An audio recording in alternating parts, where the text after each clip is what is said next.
Bandara Sultan Mahmud Badarudin II Palembang memprediksi arus balik libur Natal dan Tahun Baru 2025 akan berlangsung pada tanggal 4 sampai 5 Januari 2025. IJM Angkasa Pura Bandara SMB 2 Palembang, Iwan Winaya Mahdar mengungkapkan, puncak arus balik libur Nataru 2025 diprediksi akan berlangsung di tanggal 4 dan 5 Januari 2025. Serta mengalami peningkatan sekitar 9% dibanding tahun 2023.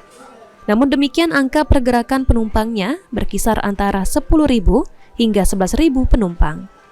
Untuk itu, Bandara SMB 2 Palembang telah menyiapkan sebanyak 35 extra flight dari beberapa maskapai. Selanjutnya untuk arus baliknya kita akan prediksi di tanggal 4 dan tanggal 5 Januari 2025 nanti.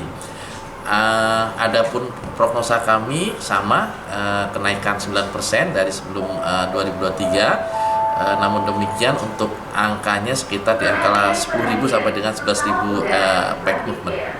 Bapak mungkin Rata-rata penerbangan 50 sampai 60 dari Bandara SMB 2 Palembang. Selain itu, selama periode libur Natal tidak terjadi gangguan cuaca yang menyebabkan penerbangan ditunda. Ilham Wahyudi, PAL TV.